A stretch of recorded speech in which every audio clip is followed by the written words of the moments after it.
Este programa no representan el sentir de Telemundo de Puerto Rico, Telemundo Communication Group, ni de sus auspiciadores.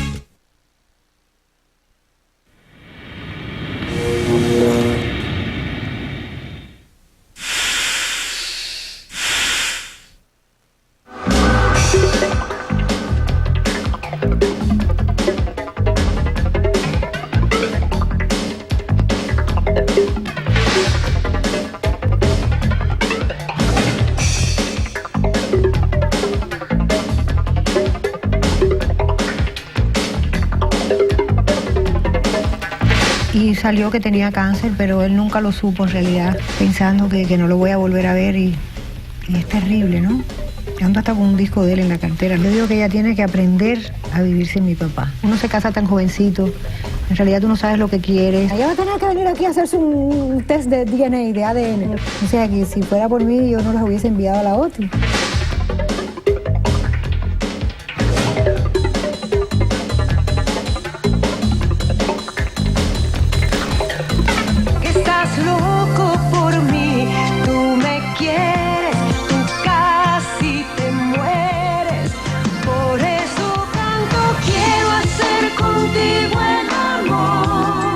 Lisette Álvarez se debate entre dos tiempos, dos sentimientos encontrados. Por un lado, el regreso. Por el otro, la despedida. Se encuentra entre el luto y uno de los momentos más importantes de su larga carrera artística. Precisamente el mismo día en que empezó a promocionar su primer disco en vivo, la sorprendió la muerte de su padre, el inolvidable Tony Álvarez. La muerte de esta leyenda musical llenó de luto a una de las familias más queridas de la televisión puertorriqueña. Tony murió de cáncer a la edad de 83 años el pasado 19 de marzo. Lisette tenía motivos de sobra para celebrar. Con más de 25 producciones a lo largo de su carrera, por fin grababa su primer disco en directo, Lisette en vivo, y bajo su propio sello, Latinum Music. Dicho sea de paso, Lisette llegó a recibir la bendición de su papá, quien antes de morir elogió la producción discográfica. El propósito del álbum, grabado en octubre del 99 en el Centro de Bellas Artes de San Juan, durante el espectáculo Regresaré, era precisamente capturar ese momento de interacción con su público. En él, Lisette recopila una gran cantidad de temas que fueron éxitos en el pasado y también sus más recientes producciones, y convierte el disco en un clásico. Convencida de que es la mejor terapia para neutralizar el dolor de la partida de su padre, Lisette decidió concentrarse en la promoción de su disco. A su regreso a Puerto Rico, Lisette nos relata la agonía que sufrió ante la muerte de Tony Álvarez. Nos relata por qué apoyó a su madre, Olga Chorens, al ocultarle que su padre tenía cáncer. Esta noche, Lisette enfrenta los rumores de que abandonó a una hija y enfrenta los reclamos de esta que le exige pruebas de sangre. Por primera vez revela por qué se divorció de Chucho Avellanet y cómo su esposo, Willy Chirino, ha logrado asimilar su estrecha amistad con su ex esposo sin sentir celos. Lisette habla del libro que está escribiendo sobre sus memorias y nos cuenta anécdotas de sus padres, Olga y Tony. Porque con Lisette, en vivo y ante la muerte de su padre, ahora podemos hablar. Hace un par de días, Lisette y yo decidimos salir, acudir a una actividad. Hacía siglos que yo no salía, y mucho menos con Lisette, y fuimos. Y de pronto ocurrió un incidente increíble, que solamente nos puede pasar a Lisette y a mi junta. ¿Qué pasó, Lisette? Bueno, estuvimos en el carnaval de la Casa Cuba. Y entonces muy lindo, nos sentamos en la mesa, estaban todas las mesas, todo la expectativa de que empezaba el show, y hay un espacio grande y se hizo todo oscuro, y de pronto salen dos caballos con unas niñas y unas banderas, y se enfocan los reflectores hacia los caballos, y uno de los caballos se paró en dos patas y se empieza a correr para arriba de la mesa de nosotros. ¿Para encima de qué dos personas? De nosotras dos. Aquel caballo, pero desbocado, y el policía así agarrándolo, pero con todo, y no podía con el caballo. Digo, muévete ahora mismo, que vamos a ser aplastadas por un caballo. Pero frenó ahí a 2 pasos de nosotros ese caballo, fue un milagro que no nos aplastaron. Tú sabes que nosotros estuvimos en peligro de muerte y nos quedamos sin nada. No, se pudo haber formado una pelotera. Gracias, sí. Hago esta anécdota para comenzar la entrevista, porque ese es el tipo de experiencia que puedo tener cuando estoy junto a Lisette, y ese es el tipo de relación y de magia que después del susto de la vaca, o mejor dicho, del caballo, seguimos disfrutando como si no hubiera pasado nada. Por eso, cuando te pasa algo triste, me lo sufro en carne propia. Y me llamaste cuando murió papi, y oír tu voz en ese momento para mí fue muy importante, porque la voz tuya en ese momento fue como que Puerto Rico entero estaba dando un abrazo y diciéndonos que nos querían y estaban junto a nosotros. A mí me tomó por sorpresa porque la última vez que conversé con Tony hablamos de todo, menos de que estuviera enfermo. Es cierto, nos encontramos en Lincoln Road hace unos meses. Un poquito. Y tú no te fijaste que papi estaba un poquito mal porque se había mejorado. Se veía bien. Se había mejorado en esos días, estaba y todavía salía y todo eso, pero hace un año que él estaba muy malito. Y justo cuando yo estaba haciendo la obra de Song and Dance, mi mamá viajó a Nueva York y en esos días él se quedó 2 días solo. Yo lo llamaba, ¿cómo te sientes? Porque yo estaba haciendo matinés y noche. Entonces me dijo que no se sentía muy bien. Entonces después de mi función lo llevaron al hospital, yo fui para el hospital con él y él estaba bien, estaba haciendo chistes, ahí tú sabes cómo es él. Pero le encontraron que tenía unas úlceras. Después empezaron a hacerle pruebas y salió que tenía cáncer, pero él nunca lo supo en realidad. Ay, qué bueno. Nunca lo supo, porque yo pensé que si no se podía hacer nada, ¿para qué atormentarlo de esa forma, no? Pues yo lo vi también y vi a Olguita así agarradita y yo me puse un poquito envidiosa por las miraditas esas que se daban así como tan románticas. Eso es una historia de amor increíble. Pero me aclaraste que no eran la pareja perfecta como yo creía. No, pero es que no hay ninguna pareja perfecta. Pero yo creía que ellos eran la pareja perfecta. No son la pareja perfecta, tenían sus peleas como tiene todo el mundo. Y lo gracioso era que mi mamá se peleaba con mi papá por cualquier cosa, ¿no? Entonces, no, porque tu padre, no sé qué. Y después, como eso, la me voy, que tengo que cocinarle a tu papá. Pero para no le cocinas nada. Digo, eso hace tiempo, ¿no? ¿Cuánto duraron? Bueno, 55 años.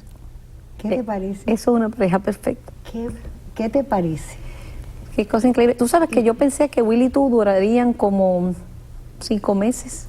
Cumplimos el 6, 21 años. ¿Te gusta vivir en Miami tan lejos de nosotros? Fíjate que yo prefiero vivir en Puerto Rico.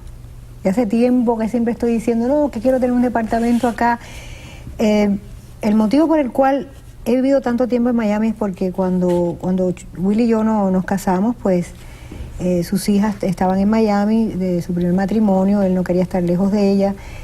Mis padres también fueron a vivir en el año 80 a Miami. Y entonces pues ya por la cuestión familiar, Willy tenía una plaza hecha allá y aquí no era conocido.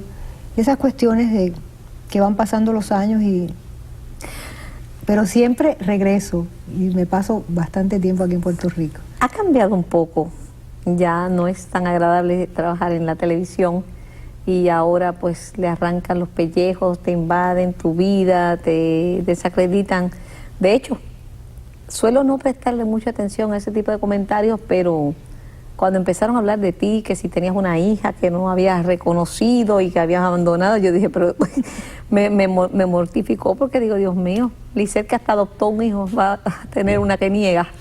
No, lo que pasa es que esa muchacha parece que tiene problemas y necesita ayuda. A mí me da mucha pena esa situación. Realmente no es de reírse, es penoso y ojalá que alguien la pueda ayudar.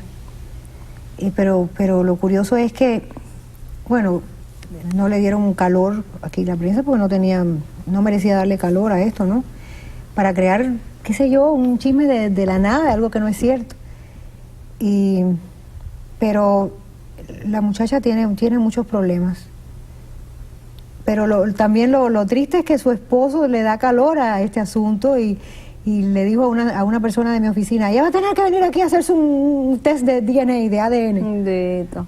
No, el esposo de ella. Sí, me Entonces, digo, Es penoso, te digo, es muy penoso eso, pero no hay que darle calor a cosas que no son ciertas, ¿no? ¿Te molesta que digan de ti cosas que no son ciertas? Bueno, uno está expuesto ya, cuando uno es artista, uno está expuesto a que se digan cosas, es parte del paisaje, ¿no? Y no te deja de molestar, pero ya uno aprende a vivir, ya después del tiempo uno empieza a aprender a vivir con eso.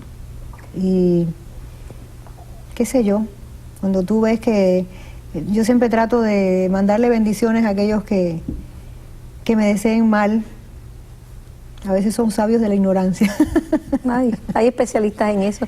También dijeron cuando las nenas, que ya no son nenas, ya son bien grandes, ganaron de la OTI, que era que ustedes habían movido fichas con los Estefan y como que habían tratado de cabildear ese premio. Ah, tú dices que cuando las niñas ganaron la OTI. Sí. Eso fue totalmente invitados por la gente de la organización OTI. Inclusive no se pudo aprovechar el éxito de haber ganado la OTI porque ellas no tienen su disco listo. O sea que si fuera por mí yo no las hubiese enviado a la OTI. Pero como yo no soy la manager. ¿Y como ellas se mandan ya? No, en realidad ellos tienen manager y a veces pero que toman decisiones. Idea, toman sus decisiones, por supuesto. Fue lindo la exposición que tuvieron y que la gente sepa que ellas cantan y tocan instrumentos y que estaban acompañándose, que fueron las únicas que en realidad se acompañaron. Y es una experiencia para comenzar su trayectoria. También, que cuando tú tenías esa edad tomabas tus propias decisiones, inclusive las de casarte y las de hacer tus discos, y tanto Nicole como Lana, como la de Willy también tienen que tomar sus decisiones. Por supuesto, uno no puede evitar que los hijos de uno sufran. Es parte de la vida, uno puede aconsejarlos y después ellos hacen lo que quieran. ¿Te agrada que sean artistas, que sean cantantes? Me gusta muchísimo, pero a la vez uno sabe los trabajos que uno pasa, que el éxito es efímero y a veces dura, a veces no, y siempre me gusta que tengan una carrera a donde regresar, que conozcan su profesión, que estudien actuación, que estudien su instrumento, y así estoy logrando de que Alana esté estudiando actuación, tomando clases de bajo, va a la universidad a estudiar música, igual Nicole. Ahora Nicole firmó como compositora un contrato, divina, y gana lo que no soñaba ni ganar yo cuando empezaba en la televisión, ni después tampoco. Increíble. Tú sabes que mi amor es para siempre, siempre, para la eternidad. Esa luz vivirá encendida. Todo cambia en esta vida, pero mi amor nunca cambia.